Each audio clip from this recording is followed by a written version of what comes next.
This is the Project Management Podcast. We bring project management topics to beginners and experts. Find us on the web at www.thepmpodcast.com or send your emails to pmpodcast@gmail.com. Hello and welcome to episode number 41. I am Cornelius Fichtner. This is the Project Management Podcast for the 22nd of July 2006. Have you ever thought what it takes to build a PMO, to maintain a PMO, and also to build your own personal skills and maintain these skills in regards to PMOs? If you have, you know that it's a big task. Well, there is a big group of people out there, the PMI's specific interest group for PMOs, the PMO SIG, and these people have the abilities to help you, and they also have the willingness to help you.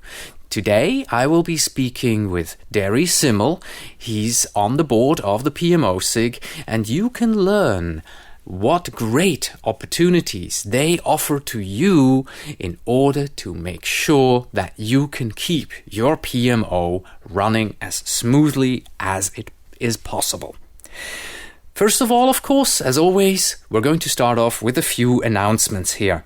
And the first thing I have for you is a listener question. It comes to us from Thushara Vijayawardena. Well, I've mentioned Thushara before and I've chatted with her over the internet for a very long time, but I still don't know how to pronounce your name, so very sorry if I'm still not able to do that. Well, she writes, Cornelius, I'm just thinking. We always talk about project managers making all the stakeholders happy, going that extra mile to make everybody in the project winners, motivation of team members, and so on.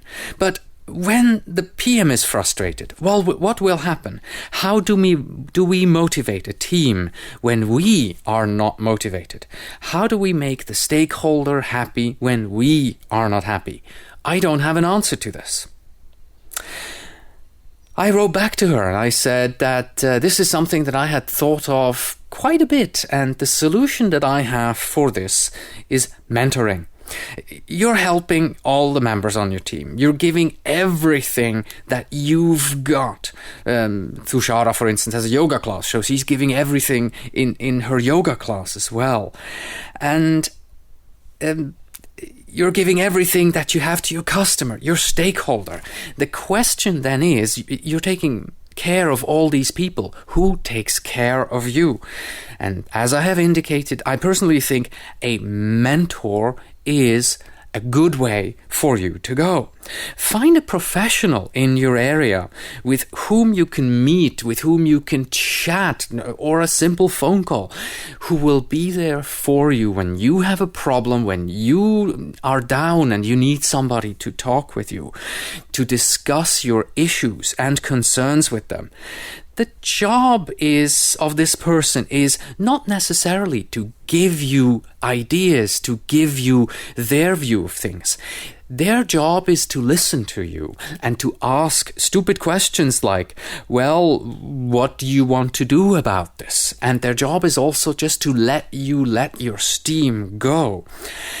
Usually you already know the answers to your questions, and they don't really have to know or understand all the issues in your area. So if it's your favorite uncle, make it your favorite uncle.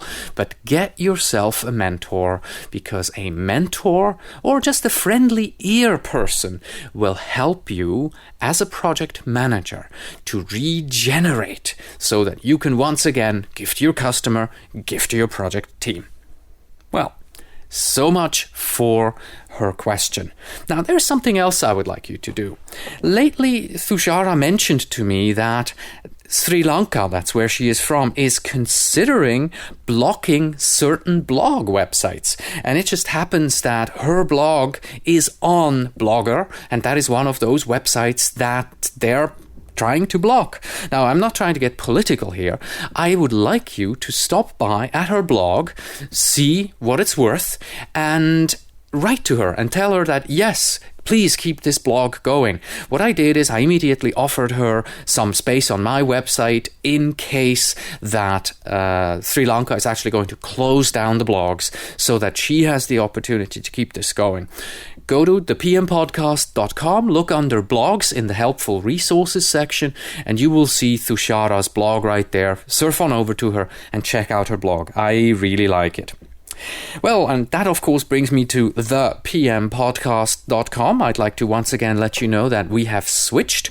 We are no longer at Blogger. We are now at www.thepmpodcast.com. If you have your own website, I would very much appreciate it if you would put a link from your website up to mine, or if you already have a link up there, I would appreciate it if you could update your existing link. And of course, if you send me an email and tell me that, hey, I've got a link to your website up, then I would be more than happy to put a link back to your website as well.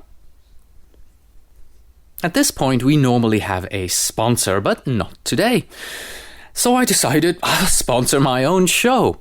The reason for this is I recently became an affiliate of Method 123. You know me, I'm Mr. Simplicity, right? I implemented a one-page project management methodology for the company that I'm currently working with. Well, if I had known Method 123 at that time, I would probably have chosen to go with one of their templates and not create my own, because their templates are simple, easy to use, and you can just immediately apply them to your needs. And I would not have spent these dozens and dozens of hours that I have spent on the methodology for my company. I would have used one of the Method 123 templates.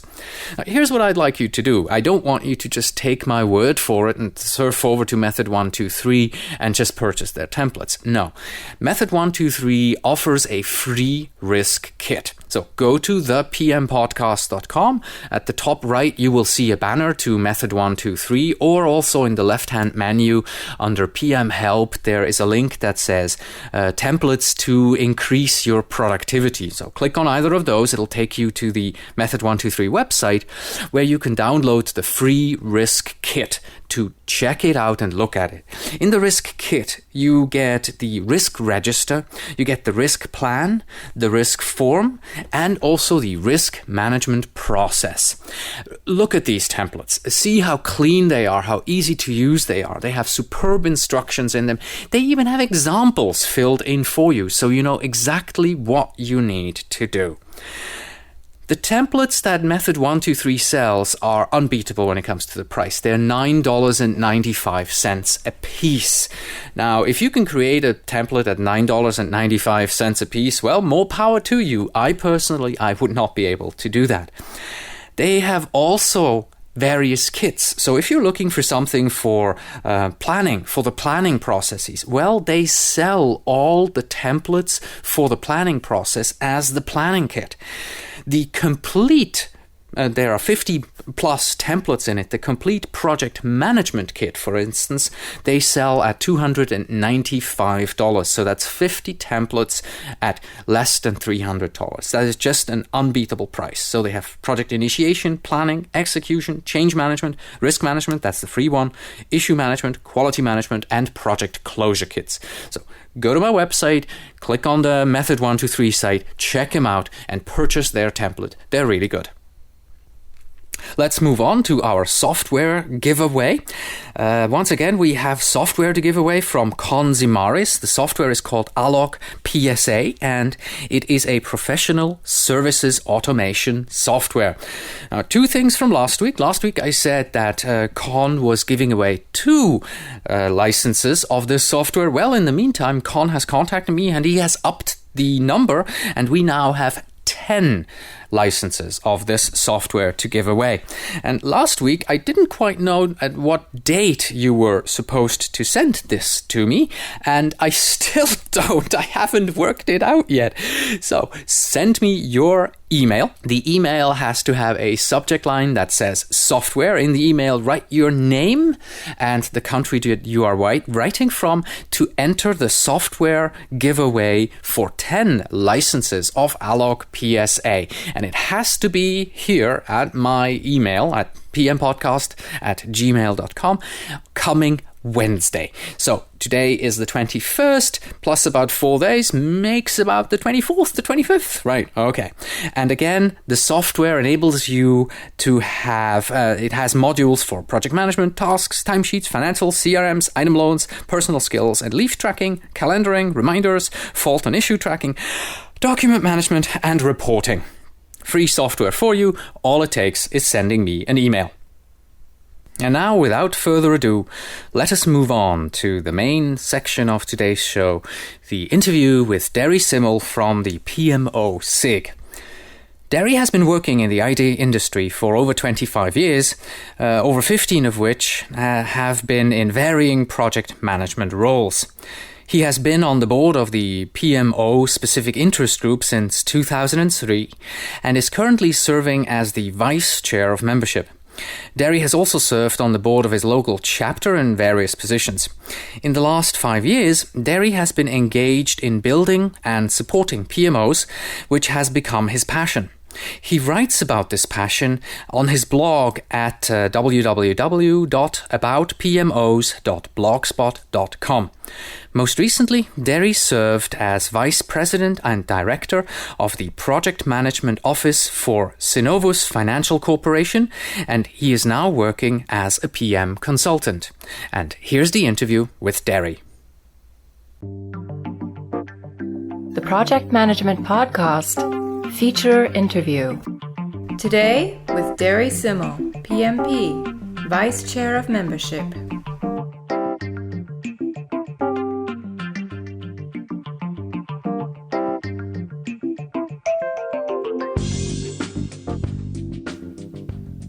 Hello, Derry, and welcome to the program.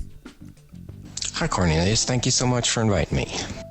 No, you're more than welcome. Now, Derry, you have written articles about PMOs. I also saw that you taught seminars about PMOs. And recently you started your own blog called All About Project Management Offices. Where does all that interest in PMOs come from? Well, it started in late 1999 when I first saw how PMOs worked. I was working as a resource manager, and I was studying for my PMP. And our company had kind of a center for excellence where we kept lessons learned and we traded information and that kind of thing. And it's just kind of grown since there. I moved into another company, and they were building a PMO, and I got involved in that, and then got the opportunity to start my own. So it's just grown as we've gone along. It's really been fascinating for me. I love it. Right, and let's not forget to mention your blog, All About Project Management Offices. Where can people find that? That's at www.aboutpmos.blogspot.com. Excellent. I'm trying there to kind of talk about PMOs from another perspective, and that's the problems that the director faces and how that job works. It's a very different job in project management. Okay, and I will of course put a link up to your blog on the pmpodcast.com. Great. Why did you then get involved with the PMO SIG? Seems like kind of a natural transition. It really was. As I got more and more involved in PMOs, I went out. I'm a web surfer, so I went out on the web and looked for more about PMOs and found the PMO SIG. I was part of PMI at that point, so I got involved and saw that there were things going on, and contacted the board and volunteered, and been involved ever since. All right. Now let's move on to the PMO SIG. Great segue right here. If you had to explain the PMO SIG to someone in just one sentence, what would you say? And I would have to say we're a worldwide community of people who are passionate about infusing project management into corporate cultures. Right, and your background shows that quite well. How then does the PMO SIG define the term PMO? What is a PMO from your point of view? Well, there's the $64,000 question. I think so many organizations struggle with that. Is it a project management office? Is it a program management office? Is it an enterprise office? Is it a support office? Really, what we try to do is talk about how all of those things can be included in a PMO, either partially or completely, however it works for whatever organization. It's very different. Mm-hmm, mm-hmm. Yeah, and that brings, of course, the P onto the floor. Yeah. Your official name of the PMO SIG is the Program Management Office. Why is it not called the Project Management Office? Have you decided that the P stands for program? Yeah, I wish we had a really great story about, some infighting and what we could do with the P. But the way I understand it, we just felt that we wanted something that was more encompassing. And program at the time that we chartered was, it's post Y2K. So program was generally understood there as the Y2K program involves a lot of projects. So it was perceived as the next level up.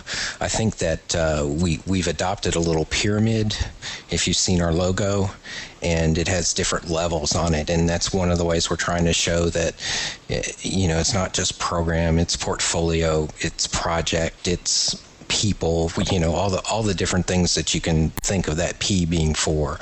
Our job is we're the organization of project management. So we've been trying. You gotta make it stand for something. I don't know what to tell you. So we choose program. It makes sense. It makes sense the way you explain it. How many members does your SIG have? We currently, and fortunately as Vice Chair of Membership, I have a lot of access to this. We have 4,118 members, which is pretty good. That makes us the third. Yeah, that makes us the third largest SIG. Yeah, let's see. The IS SIG, I think, is number one, right? If I'm not mistaken. And do you know who number two is? IT and telecom. Ah, okay. Yeah, that also makes sense. Right. I assume your members are worldwide, right? Yes. We have 3,300 members in North America, U.S., Canada, and Mexico. And the remainder are international, mostly focused in both Europe and the Pacific Rim. Mm-hmm. Is there a particular focus on an industry, or is it, across the board, everything? We're really a horizontal organization. I think if you look at the SIG, some SIGs are vertical. I know you talked to the e-business SIG, and that's very focused on e-business. But we're very, very horizontal, kind of like the risk SIG. We focus more on what a PMO can do in an organization than necessarily the organizations themselves. Well, that really leads me to my next question, what a PMO can do in an organization. Let's talk about what the PMO SIG does for its members. I found on your website a vision statement and also a mission statement. The vision statement reads, to be the leading professional community supporting program management advancement through innovation and thought leadership. And that is then followed by a 4 or 5 bullet mission statement. Can you explain how the PMO SIG takes the vision and the mission and turns these from words into actual benefits for its members? Sure. Let's take community first. That's really one of our biggest focus, and certainly our focus for 2005, 2006. Community, we like to bring our members together. Right now we're doing a lot of that through internet-enabled methods. I think, I know you remember and have seen our mailing list and how members communicate across that and share ideas. We also work with the communities. We work with local interest groups, LIGs. I'm not sure how much your listeners know about them. LIGs are specific interest groups that are within a specific chapter. So I've been to the Atlanta chapter several times, and they have a very good interest group in SIGs, in PMOs, excuse me. So we try to support the community through presence, physical presence, as well as through our virtual presence across the internet. As far as leadership goes, the members of the board, we've been out a lot. As I mentioned, I've been to a couple of these. We like to go out and meet with individuals, both about the PMO SIG itself and what our benefits are, and also we talk a lot about PMOs.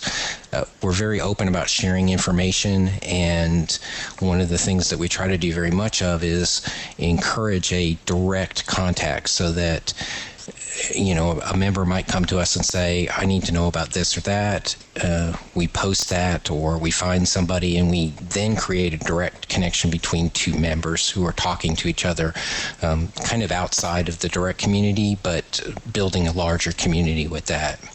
I've worked several times where we've been able to put people together and get some really good, helpful solutions.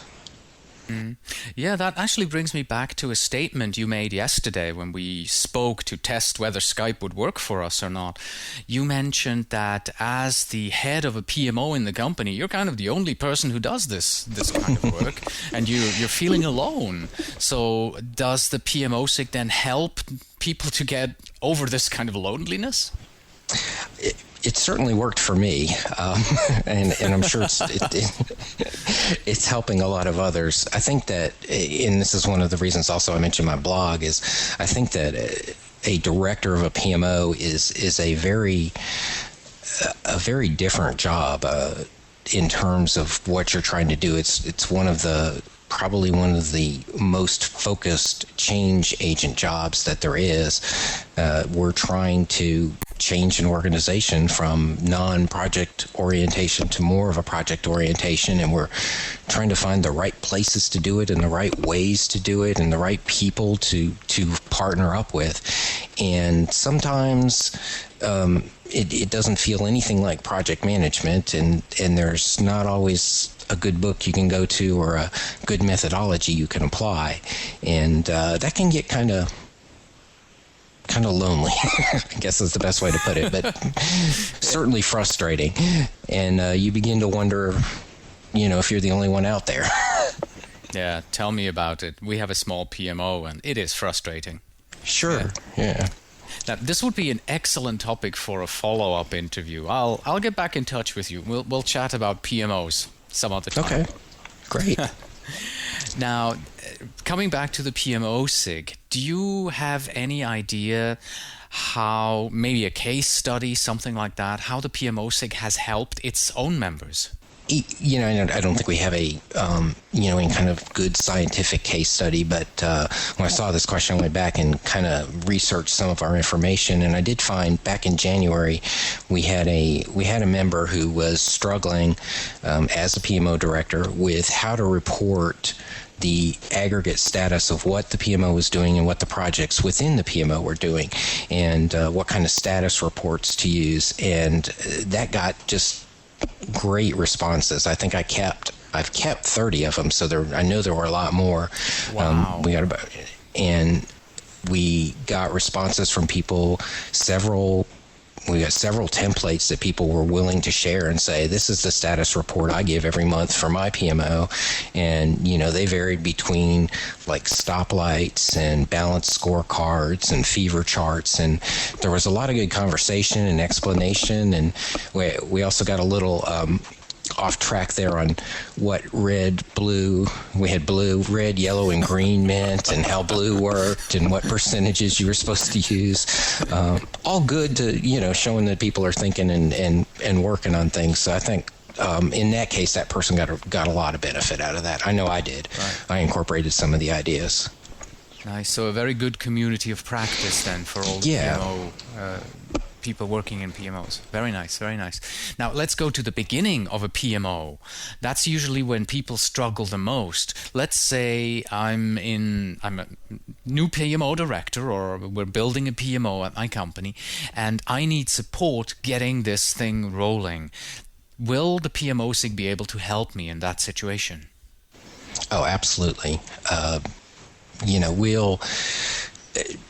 First, I think if you've looked at our board, that's one of the most common questions is, my vice president just told me I'm supposed to create a PMO. What do I do? And it's a little scary situation, but oh yeah, and so rarely is it's not there's not a PMO in a box kind of thing. There's a lot of information that you've got to aggregate, and we have a lot of people who are experienced. And we have 4,000 members, and a lot of them have gone through that. And the bad thing about any one PMO is it's a project, and it's got its own uniqueness, and so what you're struggling with is not going to be exactly like what anybody else has, but with 4,000 members, we can probably find all the different pieces and parts to give you ideas about how you should deal with it and what kinds of hurdles you're going to face, what it's like when people resist change, where you've got to get your support, what to try first, what to try next, how to build up that foundation rather than trying to go all the way. That's a mistake a lot of people make, is trying to go whole hog on a PMO right away. And if you've ever been in an organization that says we're not allowed to talk PMO because the last one failed so miserably, that tends to be what happened there. But we've got a lot of experience about that. Yeah, Sorry, I was getting on my soapbox. No, not at all, not at all. It's my soapbox as well. I work in a company. We have a PMO. We're not allowed to call it a PMO. The last one failed. That's exactly our situation. Absolutely. Are you, or rather, is the PMO SIG in any way working together with certification bodies like universities, the PMI, in order to establish some sort of certified PMO professional? No, we haven't really done that yet. We have contacted some certification bodies and universities, and right now we're just not making any progress on that, I guess. It's very hard, and I think if you know volunteer organizations, it's very difficult to start on too many things at once. Is there any particular skill that a project manager needs to work in a PMO? Of course, other than, the regular PM skills. Yeah, one of the nice things about PMOs is it's probably the first time in a project manager's career that you're going to be able to do some specialization, or you're going to be able to find that thing that you love. PMOs bring enough project managers together to get kind of an energy there that allows you to get some specialization. So if you happen to really love methodology, or if you happen to really love risk, then it gives you a chance to do a little bit more of that. So the members of the PMO at this point, training, your gift may be to, train and teach about project management. When you get together with a lot of other project managers, you get the ability to really bring up that game and do a lot more of that than, say, if you're a single project manager out in a division. So you're going to get challenged to have deeper skills when you get inside a PMO. Now, the PMO director, that's, like we've said, that's a whole nother set. Yeah. That is quite different. Quite a political job there. Yeah. Now, let's say I am a project manager. I think I have some of the skills that it takes to work in a PMO. I become a member. I'm a brand new member of the PMO SIG. How can you help me gain all the other skills that I need? Well, we've got, in the community aspect of that is we can help you. We can help you point to the places that you need to go look that will help you grow in those skills. We can. We're working on a mechanism to hook members together directly if they want to. Say, for example, if one member says, I faced a lot of political problems and I feel like I've got a lot of good political knowledge, then they might sign up as the political mentor, and you would say, look, I'm having, nobody's listening to me. What do I do? You might go to that person or to those people. So we're trying to set up a little mentorship kind of deal where people can get together with each other. And I think that will help the wealth of information. We try to become the center of excellence for all PMOs, I guess, and we've captured some lessons learned and templates and status reports and those kind of things that can start you thinking and start you getting down the road. You also mentioned that the PMO SIG is currently implementing a new forum. What is that all about? Yes, and that's part of where our mentoring will come in. What we're trying to do is our online community really we view as one of our biggest assets and something that we want to grow and better interconnect. So what we're doing right now is we're looking at a software tool that allows much more conversation. It allows you to schedule meetings with other PMO SIG members. It allows you to share documents with other members. It allows for the threaded conversations. It allows for online meetings, online chats. A lot more robust than what we're doing now, which is essentially trading email strings. I could post a problem and you could say, well, hey, I've had that. Why don't we get together at 8:00 tomorrow night online and talk through it? And you would go ahead and do that, and that's much more real time, much more useful. You could trade documents, you can trade emails, you can trade phone numbers, contacts, whatever you want to do, all under your control. I don't want to that everybody's phone number or email is out there. If you wanted to trade that information with another member, this facility makes it much easier. You just give them access to your profile and say, go look at my profile. Here's where I am. Give me a call. That kind of thing. So our community will really grow from that, and I think we'll make a lot stronger bonds among members of our community. We may even find that there's people that are right across the road from each other that didn't know they were there, and create some real good relationships that way. When is it going to go live? Right now we're looking at going live sometime in mid to late September, but boy, don't hold me to that. Yes, we all know about deadlines in projects and milestones. Maybe I should say third or fourth quarter. Yes. And particularly when you got before the end of the year 2006. Yeah, there you go. Yeah, I'm absolutely sure we might make that. Let's see, what else do we have here? Yes, volunteering opportunities. That is something that many members of organizations are always looking for. What kind of volunteering opportunities do you offer to your members? Well, of course, any member is welcome to volunteer. What we actually have a couple of positions open right now in our director level, and those members report to board members. And we have ones open in communications, event planning, and technology. And if anyone wants to contact me about that, they can call me or email me at vcmembership@pmosig.org. And I'll be happy to get that conversation started.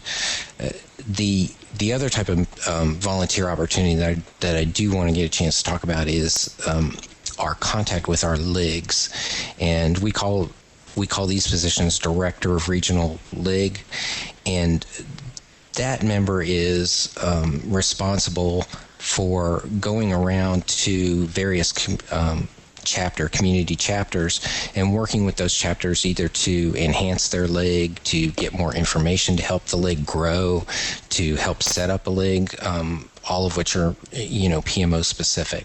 So we want very much to have a direct personal contact with as many members as we can, and that's the way we are planning on doing that. We have, I think, 6 or 7 people in those positions right now, and as we get more, we can have people cover less territory and then hence go to more meetings. So we're always looking for more people in those areas. So if I understand you right, this person is not in charge of actually starting LIGs.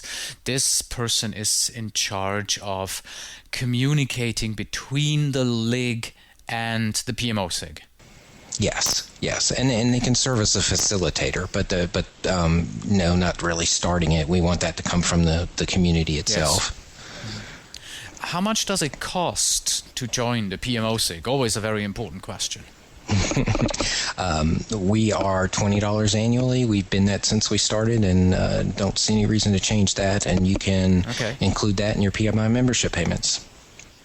As always, yes. You actually have to, if I'm not totally wrong. Yes. You can only join a SIG if you're also a member of the PMI. Yeah. Correct. Webinars, also always a very interesting topic. Do you offer webinars? I didn't find any on your website. Did I just miss them? Unfortunately, no. You haven't missed them. That's one area where we certainly would like to do something. I think that, you just have to, with any organization, you have to manage your portfolio, as it were, and those just haven't gotten the resources that they need, so we haven't taken any direct step. Does the PMO SIG offer any PDU opportunities then, other than the volunteering opportunities? Not at the moment. We do, thanks to other SIGs who offer us the opportunity to come in on their webinars, and that happens a couple of times a year, so that would be the only time. So there is a joint venture with other SIGs, and your members can watch those webinars? Yes. Okay. That's one way to get your PDUs. Mm-hmm. Do you have a public newsletter, or is your newsletter just for members? Our newsletter will be members only. It kind of stopped about a year ago, and we're restarting that. I think we'll have one out this year, and that right now that'll be members only. And I guess the topic of the newsletter is going to be about PMOs, or what would I learn from reading the newsletter? You'll certainly get a lot of articles from me, since I can't stop writing lately. We will probably, it'll have a combination of information about the SIG and what the SIG's doing and the SIG's presence at various events. We'll certainly tell you what events are available and how those relate to PMOs. Probably an article by a member. We've solicited articles before, and members have been very good about producing those. You'll see a lot of lessons learned kind of things, and hopefully some things from outside experts that would be willing to share their ideas with us. So good information at a very, very low cost there. Yes. Now, to sum it all up, please tell our listeners out there why they should join the PMO SIG. Well, I guess, as I said, being part of a PMO, and certainly part of one that's growing in an organization, is a very isolated experience. And, there's at least 4,000 of us out there that are going through the same thing and feel exactly the same way and would love to share with you. That kind of, support mechanism and knowledge base is really phenomenal. It's helped me a lot. We try to share lessons learned. There's knowledge out there, and sometimes even if it's just a gripe about this person that thinks project management is project administration and just won't let your PMs actually manage a project. We understand, and we're there, and maybe we can share some ideas with you. Great. And now, are you ready for the final 10 questions? I doubt it. Well, let's find out. Let's find out.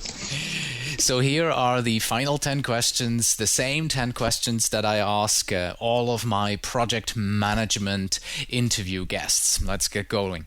Number 1, what was your favorite project? No doubt here, my favorite project was building a PMO at Synovus Financial Corporation. There's nothing like building a PMO, and the environment was wonderful. Very receptive. I think I had maybe too easy of a time. Number 2, what project would you like to have managed? I would have liked to have managed Spaceship One. It's a very daring project with a lot of entrepreneurial elements and certainly some rigorous planning and control elements. I think that would have been a lot of fun, and particularly to be involved with the kind of people that were involved there. Number 3, what is your favorite project management book? You may not think of this as a project management book off right away, but the name of the book is Scuttle Your Ships Before Advancing, and it's by Richard Lukey.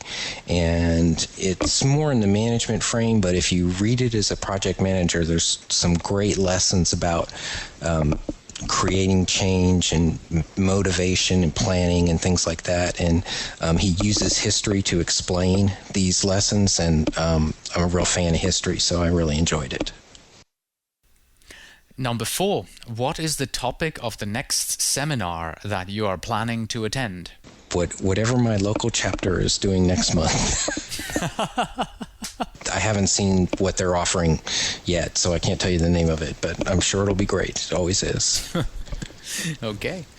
Number 5, what is the best way to make a project fail? I'm going to give you the PMO answer to that, and that's starting the wrong project. Doesn't matter what you do once you start the wrong one. Number 6, how do you like to celebrate a successful project? My favorite way is to I have like a little Academy Award style banquet where everybody gets an award, but they're usually kind of tongue-in-cheek awards like longest meeting or best definition of a problem, and then they get a chance to go up there and say something, and they get a little plaque or a statue, that kind of thing. I'd like to thank my PMO director. Number 7, in your projects, where do you focus most of your attention in order to be successful? It's the people. They're the ones that get the work done. The more they know, the more you talk to them, and the more you get hurdles out of their way, the better the project's going to go. Number 8, if you weren't a project manager, what would you like to be? Probably still holding on to my childhood dream of being an astronaut. The exploration, the newness, those kind of things really excite me. So, beam me up, Scotty. Number 9, what is the one thing that a project manager cannot live without? I believe it's a sense of humor and a perspective. We get into some really hairy personal situations and some really difficult situations, and just knowing where it all fits in and knowing what's important and how things are working really can help you manage a lot better. Number 10, finally, that's the oldest question in project management. What is more important in a project manager? Is it project management expertise or is it industry expertise? Well, I hope that someday my answer will be industry expertise. But I think that right now, because project management expertise is less available and less well integrated into corporate society, that is really the thing we're looking for. As PMOs grow and as we get project management into everybody's hands and it becomes a way of life, then it's going to be industry expertise, and I look forward to that. Well, Derry, thank you very much for having been on the program. It's been a pleasure and it's also been a lot of fun. And I really hope to bring you back sometime down the road and we can talk about your personal experience with building PMO. Thank you so much. Thank you. And that was Derry Simmel, Vice Chair Membership, talking to me about the PMO SIG. Well, that's it for today. Thank you very much for listening. Next week, we will be looking at project portfolio management. As always, you can find us on the web at www.thepmpodcast.com or send your emails to pmpodcast@gmail.com. And when you write, please tell me where in the world you are writing from. And finally, we have this. If it weren't for the last minute, nothing would ever get done. With that, consider this. As a PM, you will make your mark not when your project is going smoothly, but when there are tough times. Anyone can steer the ship in calm waters. What will set you apart is how you are doing as a project manager during the tough times. Embrace the tough times and plan for them. Until next time.